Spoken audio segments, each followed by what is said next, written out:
Nagaan caaluu nagaan waaqayyoo waaqaaf jiraataa bakkaaf kallattii iddoo isin jirtan hunduma keessatti dabalee daddabalee isiniidhaaf baay'atu hordoftoota qeddoo YouTube jedhu jalatti kan argamtan hunduma keessaniidhaa fi bagaa ayyaana du'aa ka'uu gooftaa keenyaa jala bulteetiin singa'ee kiristaana hunduma keessan kaabaaf kibbaa baaf lixa kan jirtan hunduma keessanii isiniin jechuun jaaladhaa baga gargaaramtan baga heegamtan baga tifkamtanii qixa jirtaniif kallattii jirtan keessatti isiniin jecha egaa guyyaa kaleessaa ajjiinii caaltuudhaanii carqii jaartii kootii maaliif gadi guurtee ati maalidha jedhee intuma jedhee sodaachaan jira egaa waan ta'ummoo gara boodaatti arginagaa jedhee dubbadheen ture jechuudha.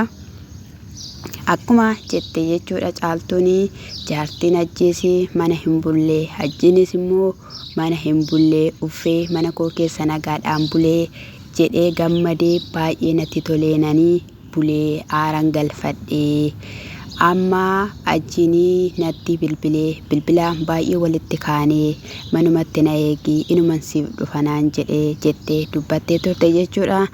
Sanaa booddee egaa jaarsi ishii jaalatamaanii balbala rukutee balbala hola seenee maalidhaa inni ati gochaa jirtu kuni gaafa jedhuuni maaliin godhee jennaani maaliifi carqii namitti gadi guurtee maal kan ta'eedhaa fi manni kun ishiifis iifis qixadhaa jaalalaan tokkummaadhaan waliin jiraadhaayii siin hin jennee maaliif na dhageessu maal taateeti ati quufteetta miti ati quufteet as deebitee mana kana keessatti miti jennaan duraa nan beela'ee siin jedheeraa gaafa ishiin jettuuni nan beela'ee naan jette osoo hin taane maaliif carqii namitti gadi guurtee ati eenyudha gaafa jedhuun jechuudha dhukee irraa kaase jechuudha.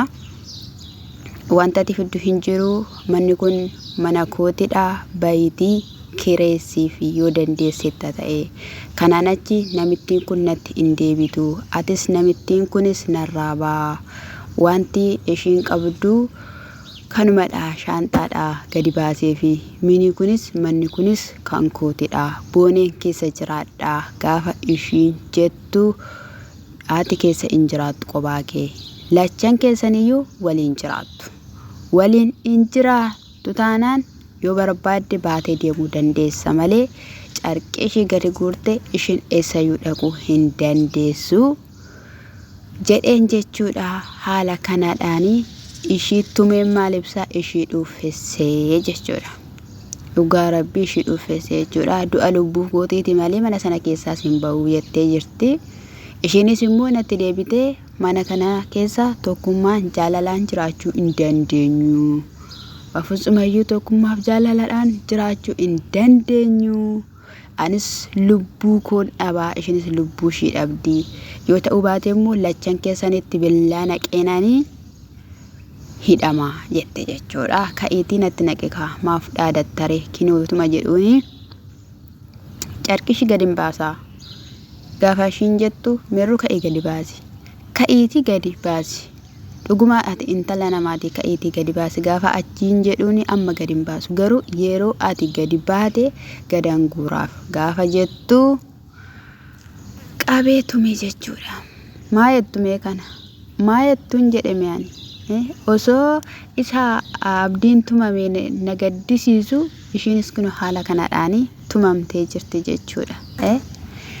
Amma eriyaa gaariitti sixxeetti jaartiin jechuudha maraatitti sana magartuu sanatti sixxeetii isaan tokkummaa huumanii jechuudha.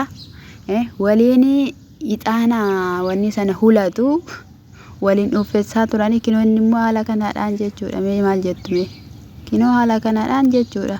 Haala kanaan cafaqee kinoo ukkaamsee kinoo kanadha jechuudha gaa kan ishiin barbaadde.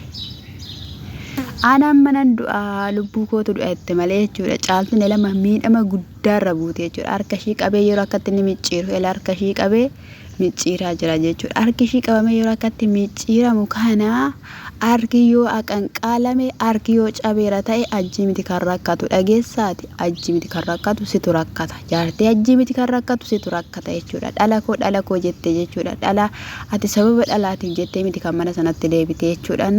Yaada biraa qabda jechuudha. Kinoo haala kanaan maanirra si hojjate kinoo haala kanaadhaan yeroo inni si cafaqee wanta ati gootu tokkollee hin jiru jechuudha. Yeenaa waaqa si cafaqee si dallate sirraa ba'e jechuudha. Akka nama garbuu dallatu jechuudha.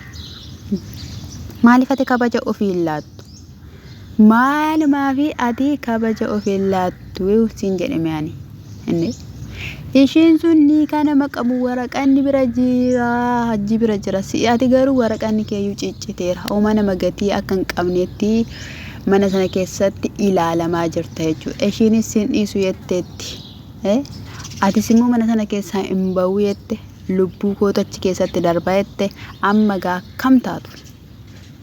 akkam taatu hin jedhame ani kinu akkattu kamamtee isa ciftee bochuu si wayyaa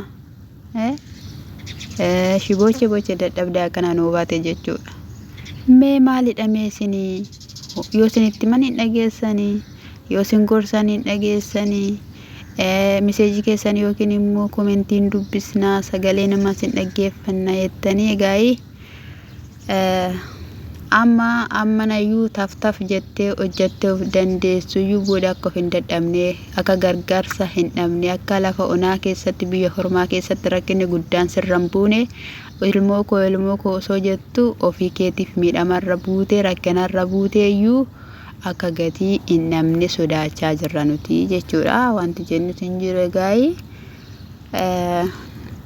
kanadha isa kanadha. Maal jennaree nuti jimmeneetuma waanuma yaada isinii fifiddanitti irraa isinii dubbanna maleedha isin hin jenna. Inna jabaadhaa itti fufaa qabsoo gaarii irra jirtu eenyu akkamanicha keessa jiraatu yeroo xiqqoo booda hin argina. Akkasumas immoo egaa ishiin sunis hin dhiisu fuula keen balleessa sin jetteetti gaafa manatti deebite immoo jechuudha gaamma akkuma jettimoo asiidii sana sitti naxxee fuula kee akka hin balleessine siin jenna. Hordoftoonni Qiddoo YouTube immoo subscribe like share keessan itti muddaa isin itti muddaa jirtu eebbifamaa ayyaanni isiniif haa baay'atu. Shalom.